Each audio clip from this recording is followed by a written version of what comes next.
Hey everyone, so today I'm going to be showing you how to install your laminate flooring. So a couple of things you're going to need. You're going to need to measure out how much flooring you're going to need. Rule of thumb is you always need at least 10% more than what the square footage of the room that you're doing is. You're going to need some type of underlayment. I'm just laying it straight on top of my linoleum here. So I got some super thin stuff so that it doesn't raise the floor too much. You're going to need some spacers here that you're going to use around the wall. You're going to need a wooden mallet, or you can buy a like a rubber block thing. It just helps to hit the pieces into place. I also bought a puller bar, and I have a laminate cutter. You can use just any saw, but this is supposed to have it so that there's no dust. So let's go ahead and get started. So the first thing you need to do is you need to figure out where all of your pieces are going to lay. So I'm starting on this wall here and moving across that way, laying them lengthwise this way. You're supposed to do it based upon your windows. I'm doing it based on this window, even though this window tends to get more light here. But as you come in the front door, that's what you're going to see. So I want the panels laying this way. It'll just look better rather than if I laid them the other way, this way here. So you need to lay them out, and as you do that, you'll start to see, for me, I'm going to fit basically 4 of these panels and a little bit of a 5th one on this corner here. So I'm having to decide, how do I want to cut that corner? How, do I want to do a straight panel here and then cut the panels all the way along this wall here? It's really based on preference, how much cutting you want to do, and how many of these panels you want to save. So the next step is you need to lay your underlayment. Mine's super easy, it cuts real easy. It has a little flap on that end, and I rip this off and then it tapes over on here, and I just try and match them up. So anyways, cut it around your edges. This one doesn't have to be exactly perfect to the edge. That's totally fine. So anyways, go ahead and cut that for the first row, or the first area that, actually the first and second area that you're going to be laying down your laminate flooring. Okay, so you're going to line up that first line along the wall, how you want it. It's suggested that you do your underlayment for pretty much the whole floor, and then you put 3 to 4 rows like this together, and then click them all together and then slide it into place. Because of my setup, that's not really an option for me. So what I'm doing is I'm just putting them in place of where they're going to stay. And so you put that first row down, line it up. The next row, you kind of click it in. You can see it's at an angle there. It isn't quite clicked in all the way. So what you're doing for the second row is you're hooking it under here. This has the tongue part. And you're hooking it under into the groove on this first row here, and then lining up the next ones. And it can be a little off like that, that's fine, before you click it all in. So go ahead and do that second row, and leave it at an angle just like that for the time being. Okay, so as you get to your third or fourth row here of the laminate flooring, this is where you would slide it into place, if you aren't already building it in the place that it's going to stay. It takes a bit of work to once you get it clicked in there, to get it super tight between the two pieces. But once you do, you shouldn't see any kind of seam. I mean, you can kind of pick them out, but there shouldn't be any kind of gap between them. And then you can take a package of the rest of the laminate flooring, put it on there as a weight so that it doesn't move around so much.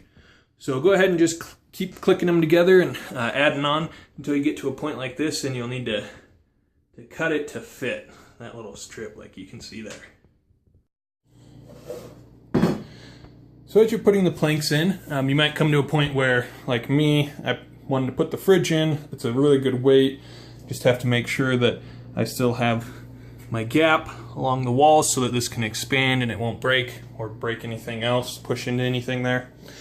So anyways, I made that cut there that I was talking about. So now I can put a full plank here. You're supposed to have about a foot between these lines, but I mean, that's pretty close there. It's just so that there's no overlapping, so that the lines aren't close when you're doing from these lines here, close from plank to plank.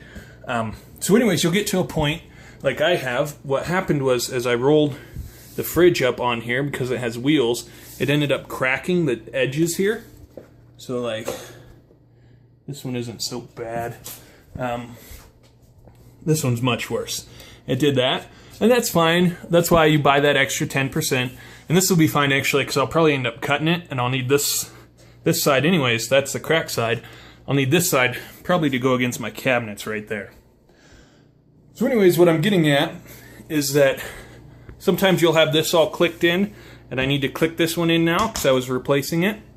So to do that, basically you get your whole row here, and you click it in like that, and then you're going to need to lift it up and get it under there as best as you can. And this is where the hammer comes into place, and actually this pull bar worked really well, so I'm able to get under here, lift it up a little bit, and then hammer it in, and I'm able to click it into place so that it has a real smooth line like that one there.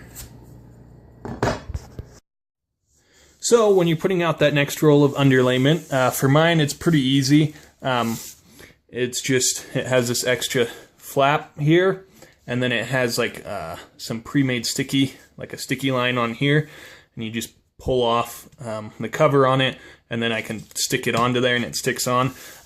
Usually if your underlayment doesn't have that, what it'll do is the two pieces will come together like this. You never overlap them.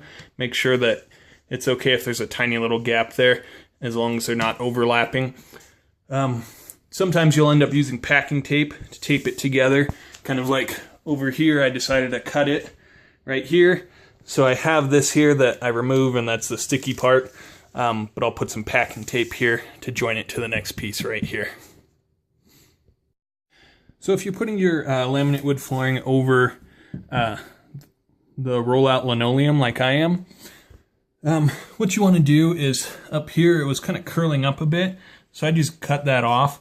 For me, this is just directly under the cabinets, as you can see, so not a lot of foot traffic there. I mean, the only time you're going to be putting your feet on the wood flooring that I'm putting in, back this far, is my big old feet go back there when I'm doing dishes. But that's about it. I mean, it's going to be covered by the kick plate that you need to put in, and then I'm going to put one of those quarter rounds in to kind of hide that edge there. That's a pretty typical how you hide the edge when your wood flooring goes to the cabinets. So go ahead and cut that. You want to make sure it's flat, and then obviously I'm going to get a shop vac and clean all this up because it needs to be clean before you can put down your underlayment. So you continue laying the laminate, piecing together row after row until you come to the edge of your room or finish your room. Mine goes under the oven there, so I have it all the way back under the oven there. So anyways, hopefully you're lucky enough that you're able to get a full plank in and end it at a full plank. If not, you might have to cut it. I had to cut this one. I ended up using a circular saw all the way down there. But you can see it chipped a little bit. But since I'll have baseboards, that'll cover it, so it's really not a big deal if it chips a little bit like that. Now, if you haven't already, you need to install your toe kick if you're doing it up against cabinets like I am. You'll kind of hear it both ways on whether, if you have a floating floor, which this is considered a floating floor, if you have it, you're supposed to do it under your cabinets. I've also heard that you're supposed to do it up to your cabinets so that this can expand, so that your floor, with water and heat and cold, it can expand and contract and it won't mess with anything or move the cabinets or anything. That makes a little more sense to me than going under the cabinets with it. But anyways, you're supposed to install the toe kick before you do the flooring. Unfortunately, I didn't, and it's way too much of a hassle to rip this line out since the oven's right there. So what I ended up doing was I had to cut it here so that it rests on top. That's fine. So you go ahead and take some finish nails and a punch, and you nail it in. Try and do it up high or down low, because I also have a quarter round, and I'll show that in just a sec. That goes here to cover any nails here and to cover this little gap here that you might have going on. Okay, so after you have your flooring in and your toe kick on, if you're doing your laminate flooring up to a countertop like I am, you're going to want a quarter round. As you can see from this edge, it's, I mean, they took a little bit of wood off here, but it's like a quarter of a pie. There we go. Just because this is just particle board and I slapped on some laminate over it. But anyways, it matches the cabinets. Gets rid of this ugly space here, as you can see there, kind of goes in the corner. So go ahead and measure it and cut it. Down at that end, I'm going to be putting a baseboard in. So I left a little bit of a gap. So go ahead and measure that and make sure you account for that. Now you're going to be using finish nails. You should have already been using them on your toe kick. I have, let's see, I'll have to see if, I don't think the inch will work. You're going to need probably about an 1.5 inches to 2 inches. You need the finish nails that you can either hammer in and then use like a punch to like a punch like this to push it all the way in, kind of like I have here. It'd be nicest if you have a nail gun, because then it'll and you use finish nails, because then you don't have to use the punch and it goes through the first time. It bends pretty easy as you're hammering these in, so you got to be careful of that. So go ahead and nail this in. You're supposed to nail it probably every 18 inches on the quarter round. So there's a couple of options of how you could do this. It's pretty hard to get that in without nicking your brand new cabinets like I just so happen to do. You can pre-drill the hole for the nail to go in easier. The nail might not stick as easy, but that's an option. Really, the best option is if you have a nail gun, because then you can just put it on here, pull the trigger, and it just right in. Be sure that when you're nailing this in, you're aiming to get to this back piece here, or if you're putting in quarter round on baseboard of any kind, you're getting it on the baseboard and not on the floor, because the floor needs the room to be able to expand and contract with heat and with water. So next we need to prep for the edge of the room, putting in this spacer so that it transitions well from your new laminate flooring into carpet or whatever, or tile or whatever else you may have. So before you even finish putting in the laminate flooring, you should have already decided on what kind of transition you want. These are pretty common to use with laminate flooring. As you can see, my floor drops. Can't see it that well, but it drops quite a bit from this room from the kitchen into the living room. So I got one that is flat here, so we'll go flat along the laminate, and then it has a chunk here. You can see it kind of angles down to make it a smoother transition. Now when I put my laminate in, I tried to leave a little extra space here, because it comes with this metal piece bracket that you're able to screw in or nail in. Hopefully you have a wood subfloor. If you have a concrete, you might have to use concrete nails. I hate using those, but anyways, what I didn't do the best job here because it sticks out too much. So it angles this, and it doesn't quite fit on it at the end there, see? So I need to cut this end here. And I'm just going to use a box cutter. It seems like it's cutting in pretty well here, so I'm just going to cut it all the way across so that this is more flush with one another, so that this will fit on there, and I can pop this on.